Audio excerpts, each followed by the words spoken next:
Siempre cuando hay un cambio de temporada, nos anuncia algo. Nos anuncia el comienzo de algo nuevo. Amén. ¿Cuántos están esperando algo nuevo de parte de Dios para este 2025? Amén. Para comenzar con el mensaje que Dios puso en nuestro corazón esta mañana, quiero leerte rápidamente este versículo. Es un versículo al que por cualquier razón Dios siempre me apunta para el comienzo del año. Y es Isaías 43, verso 19, que dice de la siguiente manera. Si tienes contigo tu Biblia física, 10 puntos para Gryffindor, muchas gracias. Pero si tienes también tu Biblia digital, puedes abrirla, abres ahí el app de la Biblia, es total y completamente gratis, ya lo debes de tener en tu celular, si no, no mentira, no, que te vas. Pero bueno, te invito a que puedas leer junto conmigo este verso. Isaías 43, verso 19 dice así: pues estoy a punto de hacer algo nuevo. Repite conmigo, algo nuevo. Mira, ya he comenzado, ¿no lo ves? Haré un camino a través del desierto, crearé ríos en la tierra árida y baldía. Dios siempre está haciendo algo nuevo. Siempre está haciendo algo nuevo. Y este año no es diferente. Este es un año de un nuevo comienzo. Es la palabra que Dios puso en mi corazón para comenzar este 2025. ¿Qué tal si oramos? ¿Qué tal si oramos para iniciar con lo que Dios tiene preparado esta mañana? Padre, gracias te doy por esta hermosa mañana que nos regalas, Señor, por el aliento de vida, por estar nuevamente aquí en este sitio, todos reunidos con un solo corazón y un solo sentir, Señor, que es buscar de tu presencia, descubrir esos tesoros ocultos que están en tu palabra, Señor, y atesorarlos.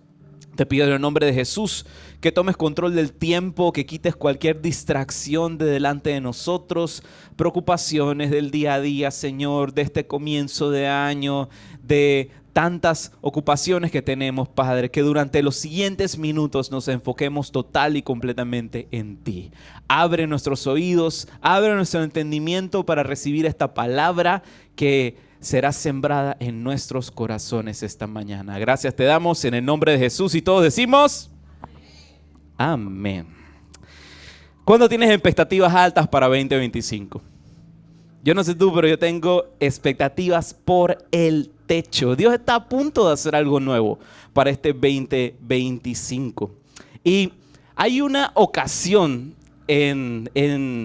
dentro de la Biblia que podemos ver que Dios hizo algo completamente nuevo, algo que no se había visto hasta el momento. Y me encanta cómo Dios va entrelazando las cosas, porque este versículo que te acabo de leer al comienzo habla acerca de Dios haciendo caminos a través del desierto y creando ríos en tierra árida y baldía.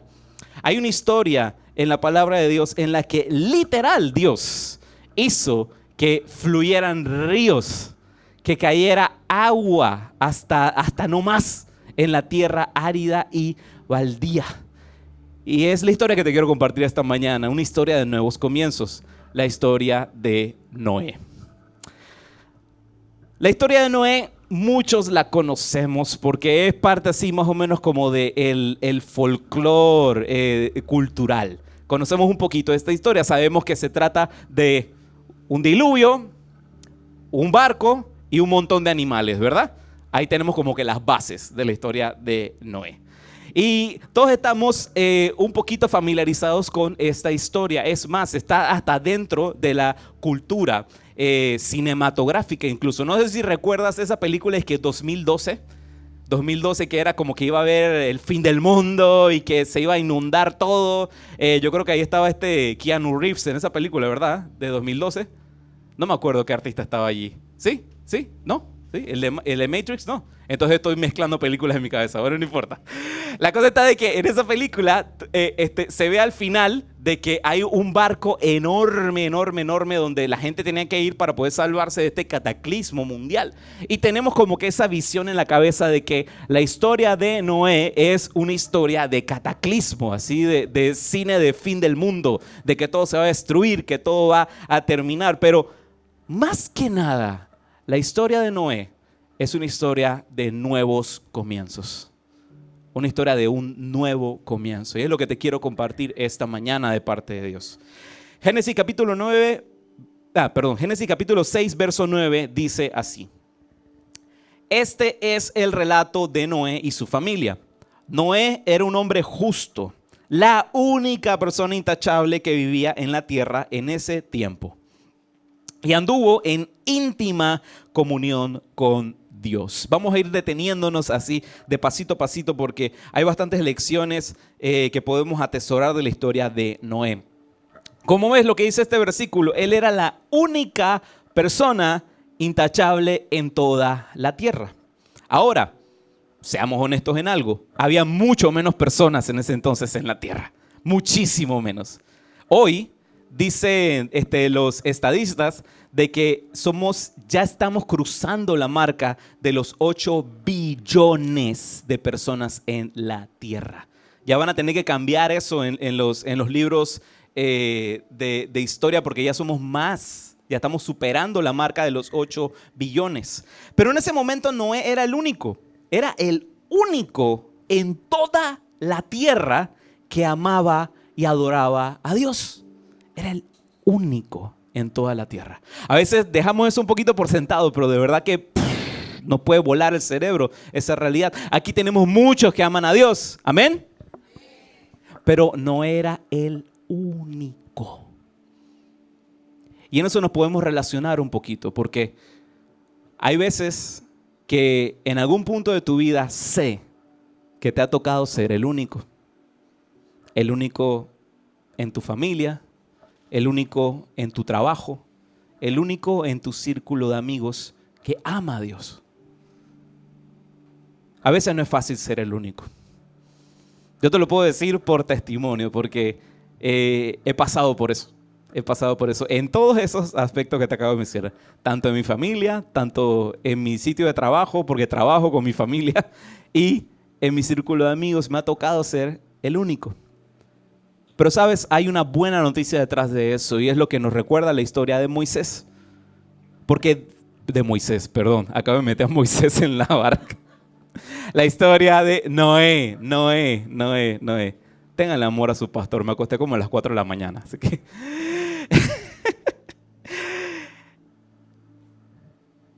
Hay algo hermoso en medio de la historia de Noé, que a pesar de ser el único, hay buenas noticias si eres el único, porque Dios usa a Noé, a pesar de ser el único, para hacer un nuevo comienzo.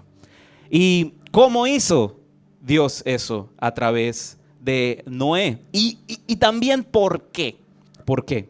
Hoy vamos a estar viendo eso un poquito, el cómo y el por qué que se desarrolla todo esto y se da. ¿Cuáles eran esas características de Noé y esas lecciones que la vida de Noé nos da para un nuevo comienzo? Y la primera que vamos a ver esta mañana es que Noé caminaba cerca de Dios. Y es el primer consejo que nos da la historia de Noé. Camina cerca de Dios.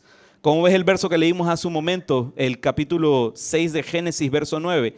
Este es el relato de Noé y su familia. Noé era un hombre justo, la única persona intachable que vivía en la tierra en ese tiempo, y aquí está lo importante, y anduvo en íntima comunión con Dios. Necesitamos caminar con Dios.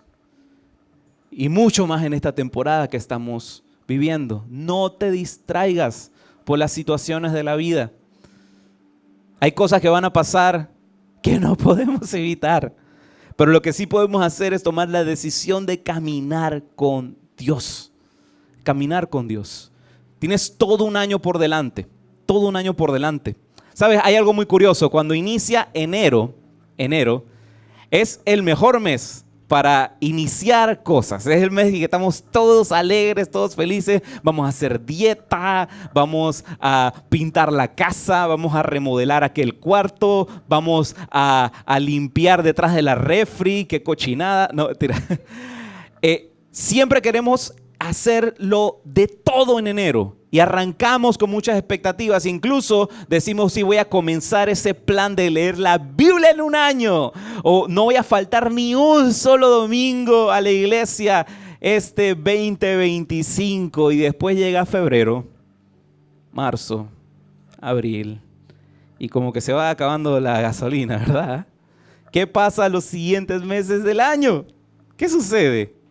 Todos iniciamos con muchísimas energías para comenzar enero, pero ¿qué sucede? ¿Dónde quedan los otros 11 meses del año?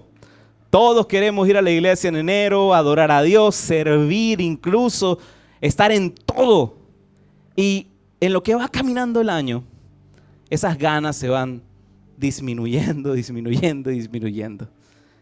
Pero este 2025 es año de caminar cerca de Dios. Las ganas no van a disminuir. Vamos a estar conectados con el Señor y el caminar cerca de Él es lo que te va a animar a seguir adelante. ¿Cuántos pueden dar un aplauso al Señor por eso? Seguimos con la historia. Génesis capítulo 6 versos del 11 al 13. Pero Dios vio que la tierra estaba corrompida y llena de violencia. Al ver Dios tanta corrupción en la tierra y que la gente había corrompido su conducta, dijo a Noé: he decidido acabar con toda la gente, pues por su causa la tierra está llena de violencia, así que voy a destruir a la gente junto con la tierra. La tierra estaba corrompida y llena de violencia. Hay veces que esa frase la tomamos un poquito por ligera, pero ponte a pensar algo. Si cuando tú enciendes el televisor y ves las noticias y comienzas a ver todos los desastres, todas las cosas que están pasando y tú dices, Dios mío, esto está patas para arriba. O sea, es un desastre lo que estamos viviendo hoy en día. La economía cómo está, la familia cómo está, desastres naturales por todos lados. Estamos fatal. Imagínate cómo habrá sido en tiempos de Noé. Imagínate cómo habrá sido en tiempos de Noé para que eso haya roto el corazón de Dios a tal punto de que Dios decidiera, ¿sabes qué? Necesitamos aquí borrón y cuenta nueva porque no hay nada que se pueda hacer. A este punto, a Dios no les basta simplemente con cambiar una cosita aquí, ajustar otra cosita para allá. No, Dios necesita barrer con todo. Necesita que todo muera.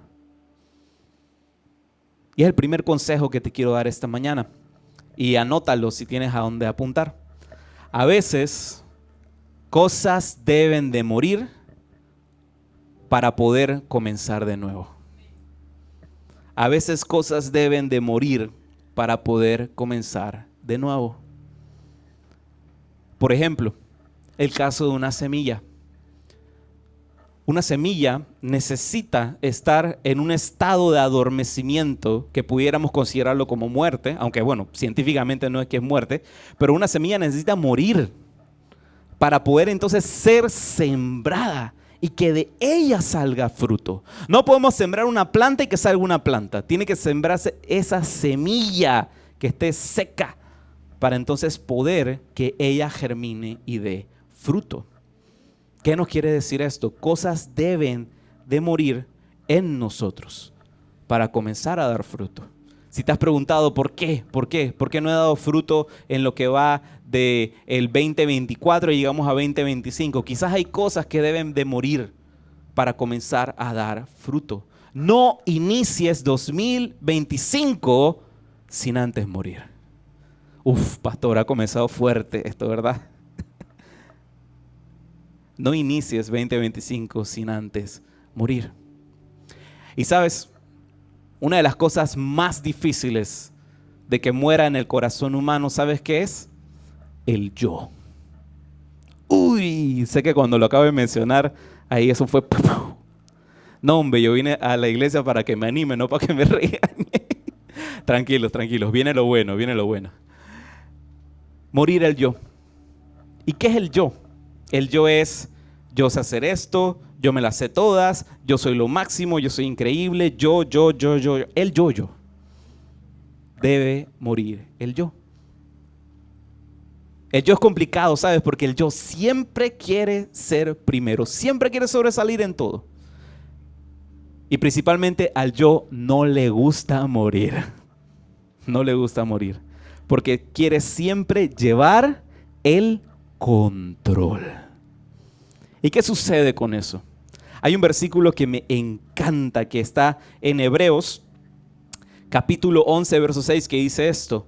En realidad, sin fe es imposible agradar a Dios, ya que cualquiera que se acerca a Dios tiene que creer que Él existe y que recompensa a quienes lo buscan. Típicamente solemos decir que lo contrario a fe es duda, pero ¿sabes? No es tan así. Lo contrario a fe es control. Porque fe es ceder el control. Sé que esto lo habíamos hablado el año pasado, a comienzos de año.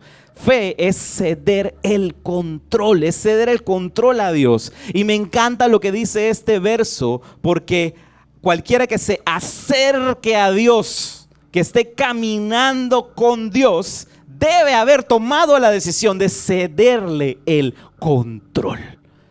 Así que este 2025 es un año para morir al control y ponerlo en manos de Dios.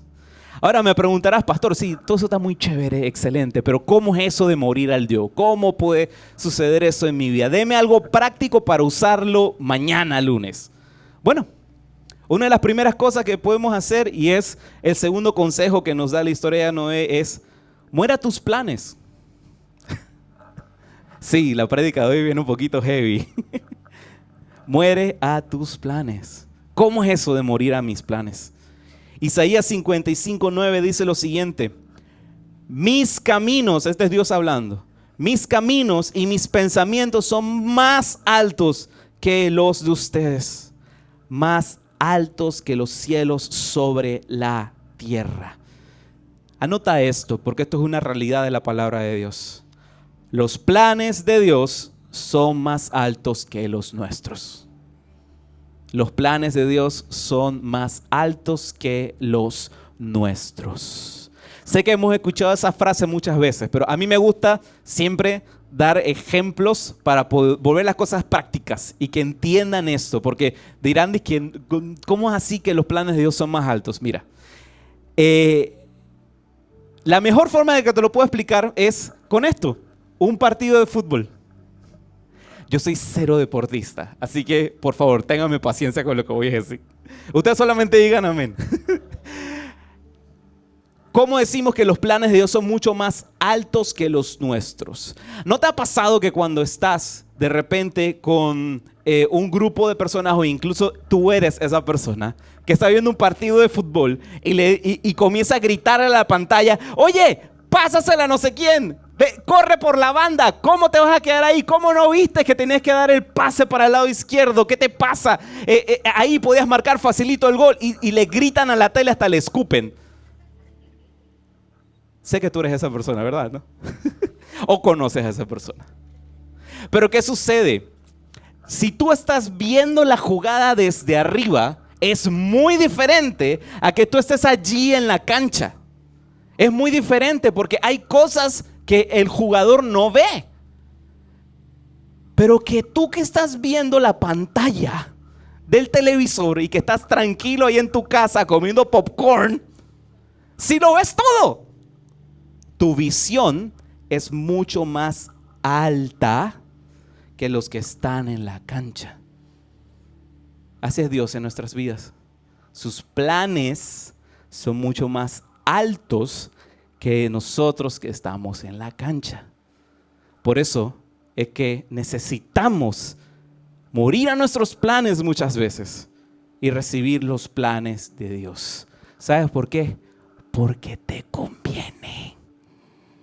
Amén. Dice Génesis capítulo 6, verso 14 al 16. Este es Dios hablando a Noé. Construye un arca de madera resinosa. Hazle compartimientos y cúbrela con brea por dentro y por fuera.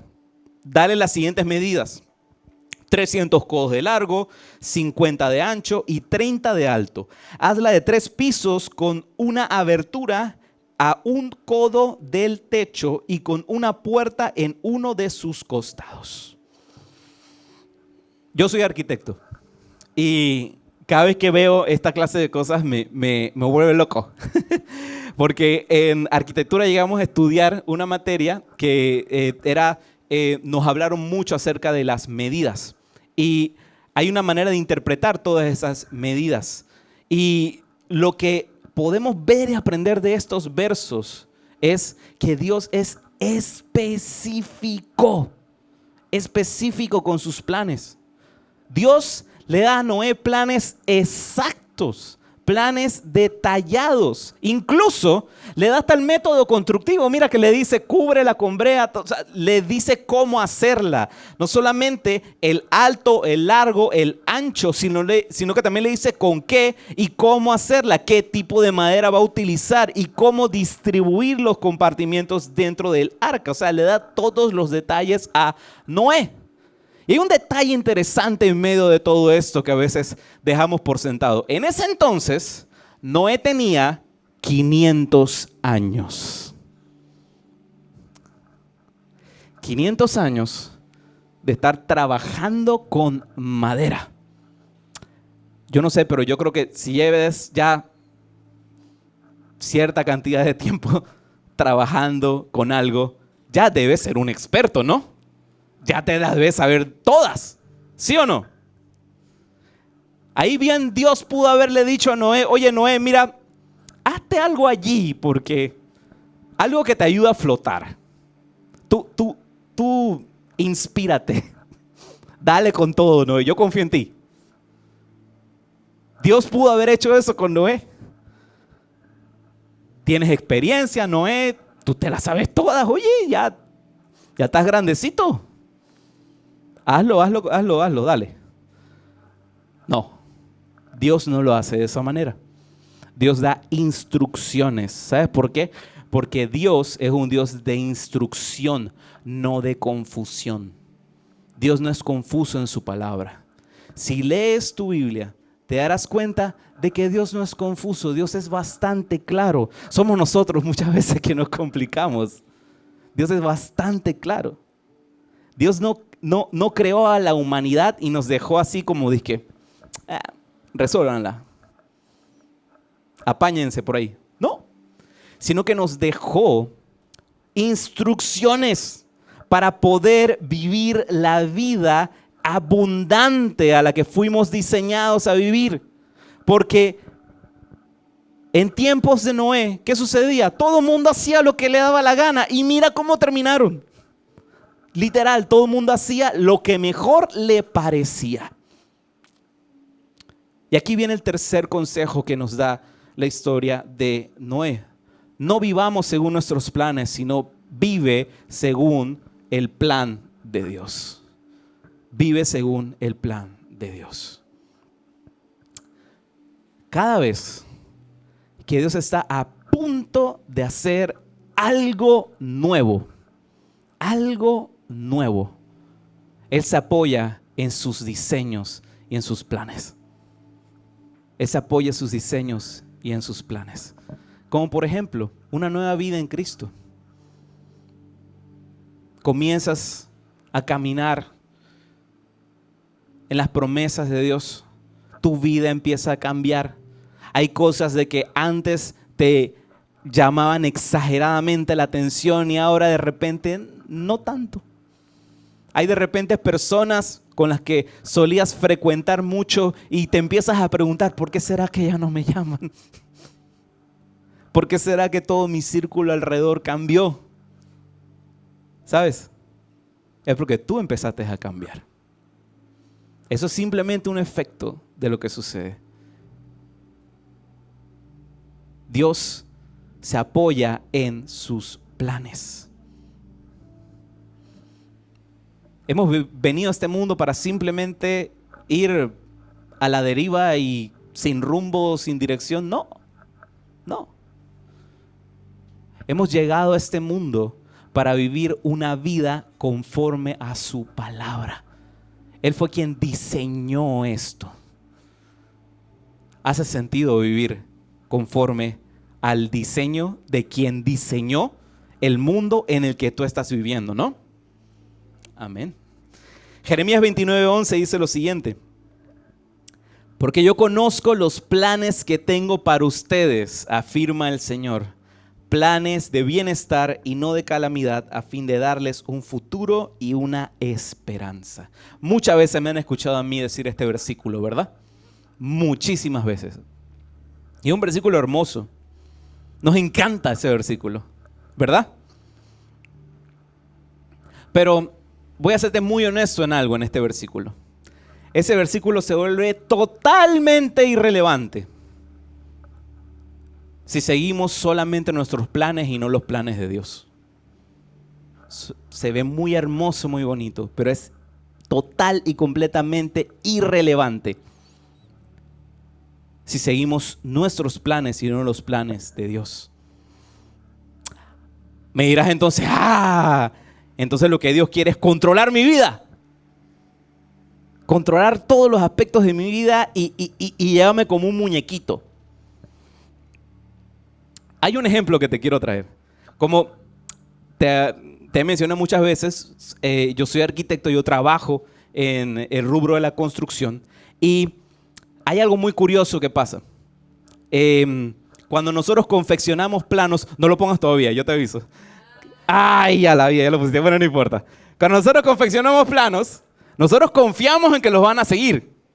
Pero yo creo que este meme se explica por sí solo. Este es el resultado de lo que pasa cuando tenemos un plano que está bien hecho y de repente no lo seguimos. Yo no sé tú, pero yo creo que ni Spider-Man sube esa escalera. La cosa está grave, ¿verdad? Imagínate cómo en nuestra vida tenemos el plan, pero no lo seguimos. Así mismo sucede con los planes de Dios. En algún punto de tu vida le habrás dicho: Dios, pero ¿por qué me está saliendo todo mal? ¿Por qué? ¿Por qué, Señor? ¿Por qué siento que no avanzo? ¿Por qué siento que no subo esa escalera, Señor? ¿Qué ha pasado? Y Dios simplemente te pregunta de vuelta: ¿y por qué no has seguido el plan? ¿Aló? A veces queremos culpar a Dios por el resultado de nuestras vidas, el resultado de una mala decisión.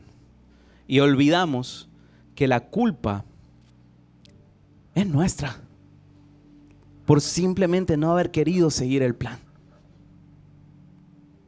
¿Amén? Seguimos con la historia. Dios pide a Noé hacer este arca, este gran botezón. Y para traducirte las medidas, porque estamos hablando ahí de codos, te traduzco las medidas. Era de 150 metros de largo, 25 metros de ancho y 15 metros de alto. Sé que uno lo escucha, pero también te iba a pedir que no lo pusiera, pero no importa. Sé que uno escucha las medidas y dirá, bueno, es como grande, 150 metros de largo, 25 metros de ancho y 15 metros de largo. Esta foto que te traje aquí, esto es un parque temático que se encuentra en Kentucky, en Estados Unidos. Se llama Williamstown. Y ellos tienen ahí construido una réplica a escala 1:1 de lo que era el arca de Noé. Y yo no sé si ahí donde tú estás sentado lo puedes ver con facilidad, pero eso que ves aquí, ese puntito que ves allí, es una persona. No es un sucio aquí en la cámara. Es una persona, eso que ves allí. Y bueno, aquí también hay otras personas aquí sentadas. Y ahí arriba de la escalera hay otras personitas. Ese puntito que está allí. De ese tamaño era el arca.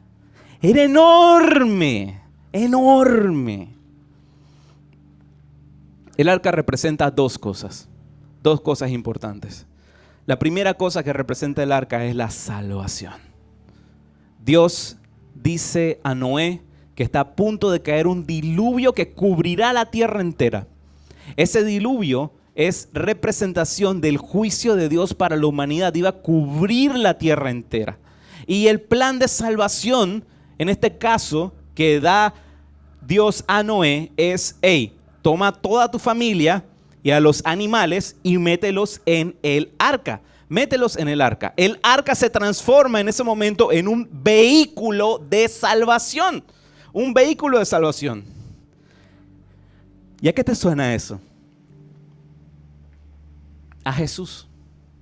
Jesús es para nosotros un vehículo de salvación. Porque el plan de salvación de Dios es que Jesús moriría, sería sepultado o en tal caso sembrado, y Él sería la semilla, el brote de lo que sería este nuevo mundo que se conecta con Dios y abriendo la puerta para que todo aquel que crea en el nombre de Jesús sea salvo. Ese es el plan de salvación de Dios. Ahora hay un dato curioso en medio de todo esto. Dios fue claro con Noé sobre el tamaño enorme del arca. Lo acabas de ver en la foto. Y es porque dentro del arca debían de caber 2 animales de cada especie, macho y hembra, para poder repoblar la tierra. Nuevamente, Dios es específico. No le dijo, ponme a 2 machitos o ponme a 2 hembritas juntas. No, porque eso no produce vida. Si sabes a lo que me refiero. Macho y hembra, para que vuelan a poblar la tierra.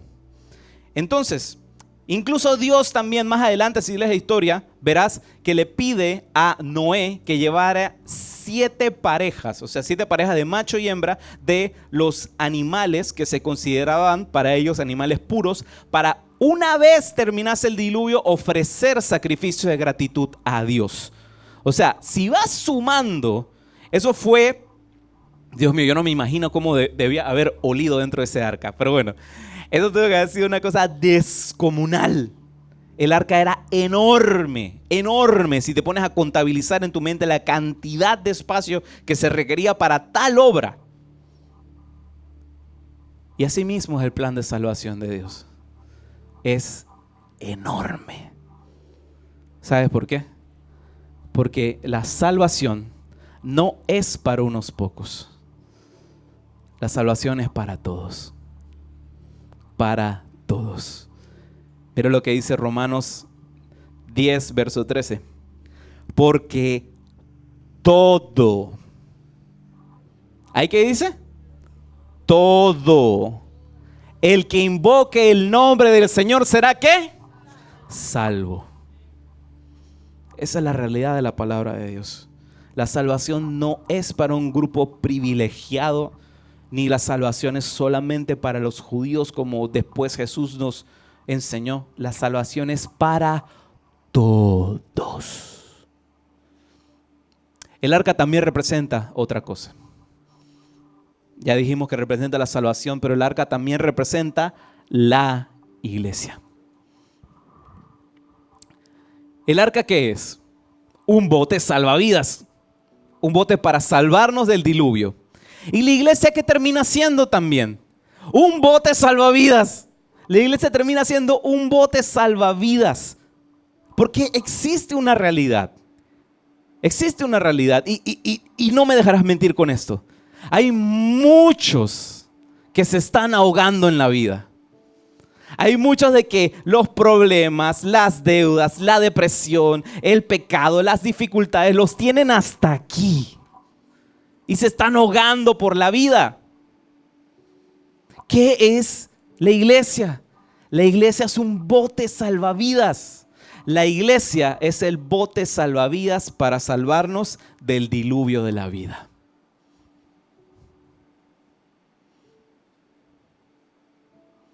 Dile a quien tienes a tu lado, no te quedes fuera del bote. no te quedes fuera del bote. En este 2025, no te quedes fuera del bote. No te quedes fuera del bote. No creas la mentira de que puedes estar mucho tiempo afuera del agua. ¿Alguna vez te ha tocado estar en el medio de una piscina y tener esa desesperación de que si no llego ya de una vez a tocar el borde, me voy a ahogar? ¿Cuánto tiempo duras? ¿Alguna vez has estado en el mar? ¿Te han soltado ahí en el mar?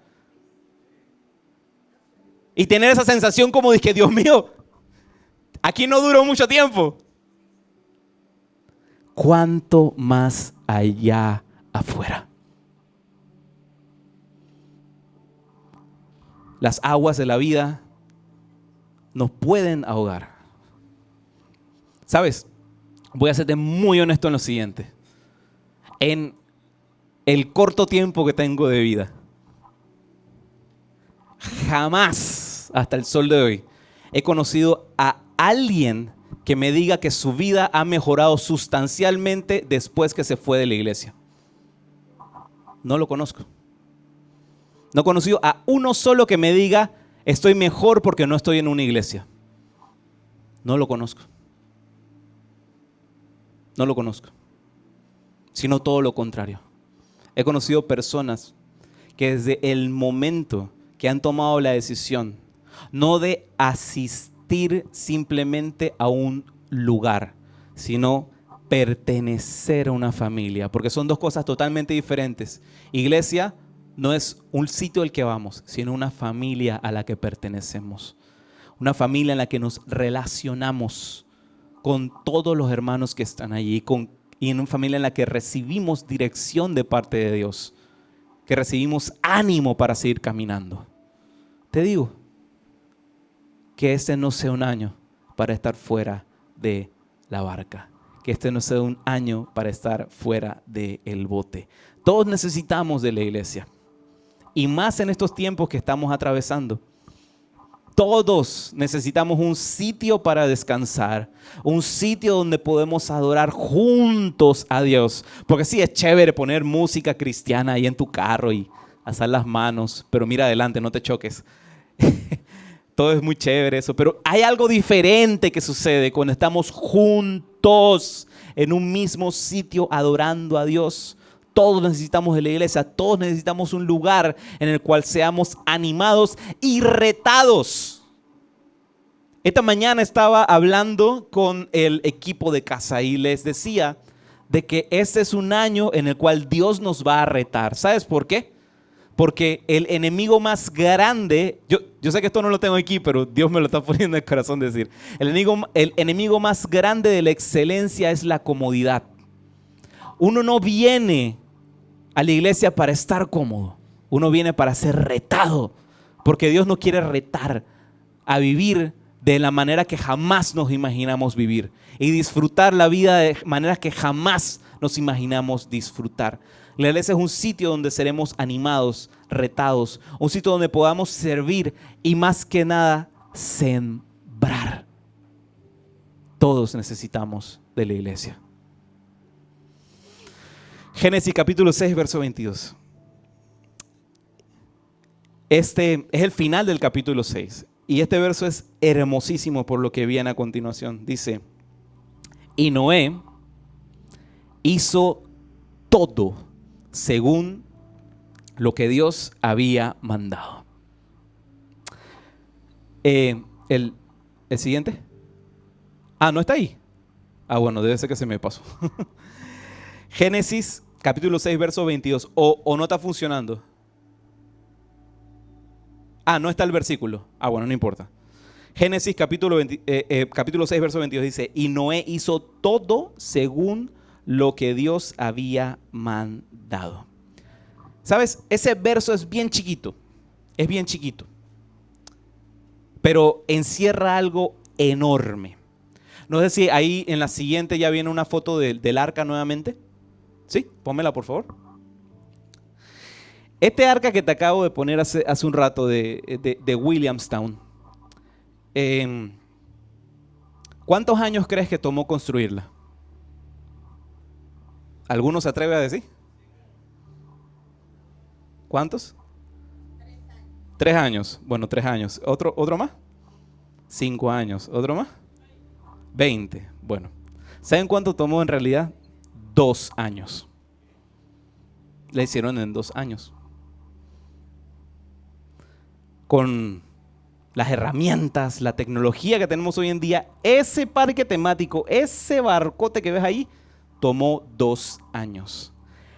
¿Cuántos años crees que le tomó a Noé construir el arca? Ojo, con materiales de la época, con métodos constructivos de la época. En ese entonces no existía Novi o Do It Center.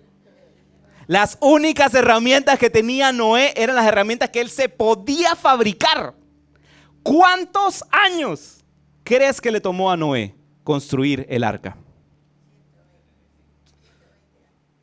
Le tomó 100 años a Noé construir el arca.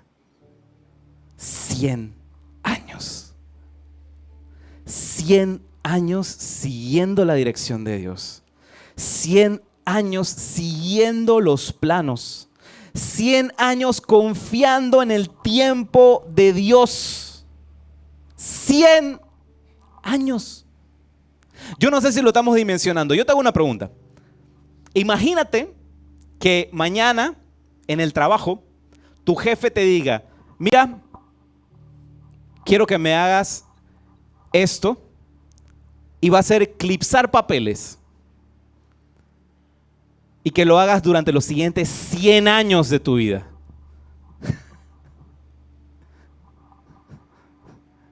¿Qué le dirías a tu jefe? ¡Estás loco! ¿Cómo voy a hacer eso por 100 años? Otro ejemplo que te doy. Bueno, familia, para este año 2025 nos vamos a mudar a nuestro local propio.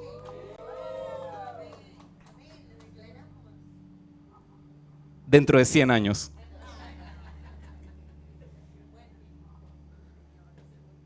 ¿Qué pasaría si yo dijese eso? Les aseguro, mira, se los prometo, la mitad de la iglesia se va. La mitad de la iglesia se va. ¿Cómo que yo voy a esperar 100 años?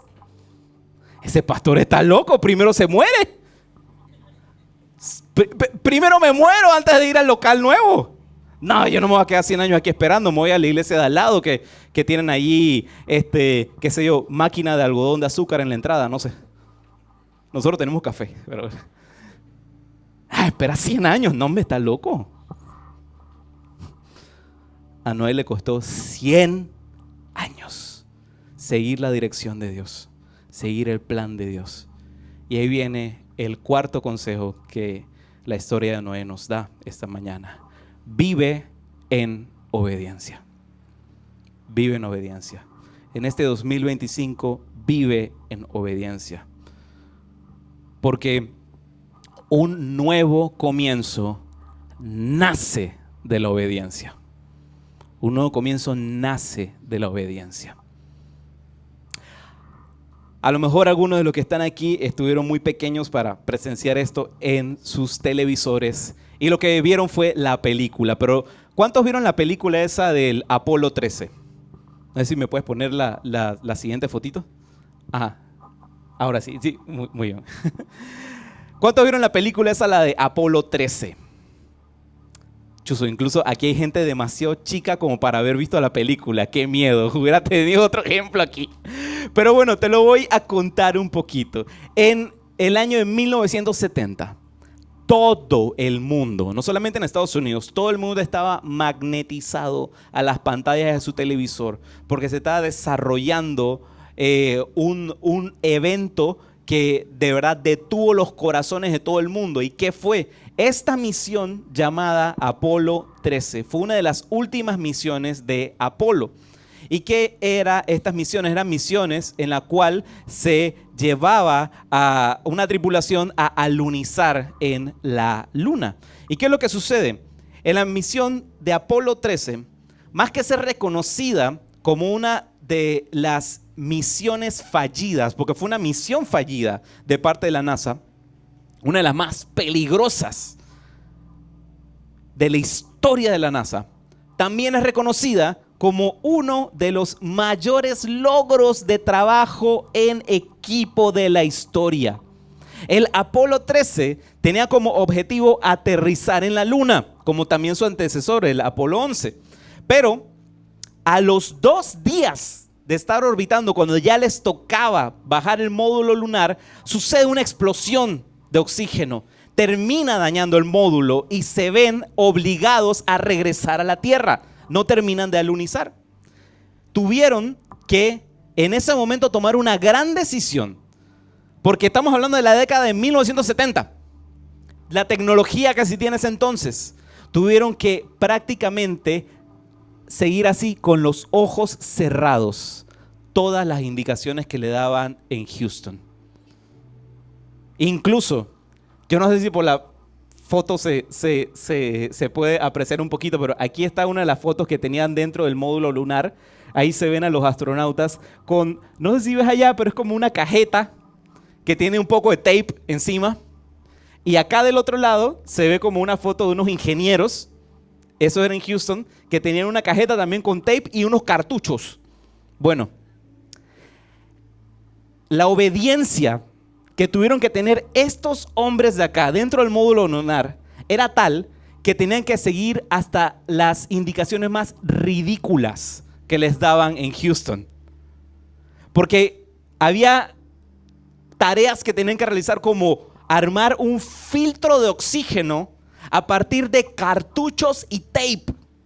¿Tú te imaginas que lo que sostenga tu vida sea cartuchos y tape? Yo lo hubiera cuestionado de una vez. Houston, ¿estás loco? ¿Cómo va a funcionar esto? Pero ellos tuvieron que depositar sus vidas en las manos de estos ingenieros. Ellos tuvieron que realizar el acto de obediencia más grande de sus vidas. ¿Y en qué terminó esto? Terminaron regresando a la Tierra. Terminaron salvándose las vidas de cada uno de esos tripulantes. Puedes poner la siguiente foto. Cada uno de los astronautas no aterrizaron en la Luna, pero su obediencia es lo que les permitió poder regresar sanos y salvos de vuelta a la Tierra. ¿A qué voy con todo esto? Hay veces que no dimensionamos lo siguiente. Si Noé no hubiese sido obediente, tú y yo no estaríamos aquí. ¿No me crees? Génesis capítulo 9, versos del 19 al 18. Dice así: los hijos de Noé que salieron del arca fueron Sem, Cam y Jafet. Cam fue el padre de Canaán. Estos fueron los 3 hijos de Noé, y aquí vieron lo importante, que con su descendencia poblaron la tierra. Si Noé no hubiera sido obediente, tú y yo no estaríamos aquí. Y esta es una lección importante que nos deja Noé esta mañana. Nunca subestimes el poder de tu obediencia. Nunca subestimes el poder de tu obediencia. A veces solemos pensar, qué pereza. Yo prefiero mejor hacer las cosas a mi manera. Si yo me conozco, yo sé lo que me gusta, yo me conozco. Y luego cuestionamos a Dios cuando las cosas no salen como queríamos que salieran. ¿Por qué, Dios? ¿Por qué? ¿Por qué pasaron las cosas de esta manera? Y nuevamente Dios nos pregunta, ¿y por qué no fuiste obediente? Dios, ¿por qué no restauraste mi matrimonio? ¿Por qué no salvaste mi relación? ¿Por qué? Y Dios te pregunta, ¿y por qué no fuiste respetuoso? Dios, ¿por qué no restauraste mi economía en 2024? Porque estoy más roto que una olla. ¿Por qué, Señor? Y Dios te pregunta, ¿y por qué no ejerciste mayordomía? ¿Por qué no administraste bien los bienes que te di? ¿Por qué no ahorraste? ¿Por qué no diezmaste? Hola. Dios, ¿por qué no restauraste mi salud, Señor?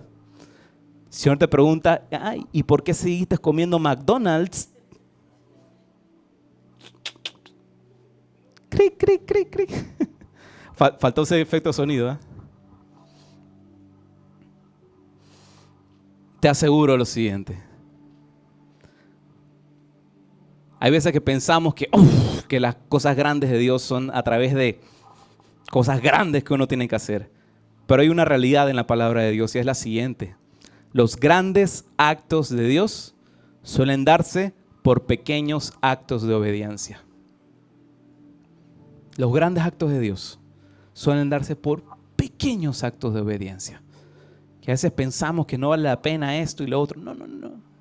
Esos pequeños actos de obediencia son lo que hacen la diferencia. Ahora, recapitulando. ¿Quieres vivir la mejor temporada de tu vida este 2025? 4 consejos sencillos. Camina cerca de Dios. Camina cerca de Dios. Eso es lo que te permitirá conocer sus planes. Número 2, muera tus planes. Muera tus planes. A veces cosas deben de morir en nosotros para que haya un nuevo comienzo. ¿Qué cosas debo de morir este 2025? No esperes hasta junio, julio, hasta noviembre. Hazlo hoy. Y 3, vive según los planes de Dios. Claro, nuestros planes son buenísimos, buenísimos, ¿verdad? Nuestros planes pueden ser muy buenos. Pero ¿sabes qué? Los planes de Dios siempre van a ser mejores. Y número 4, vive en obediencia. Porque los grandes actos de Dios suelen darse por pequeños actos de obediencia.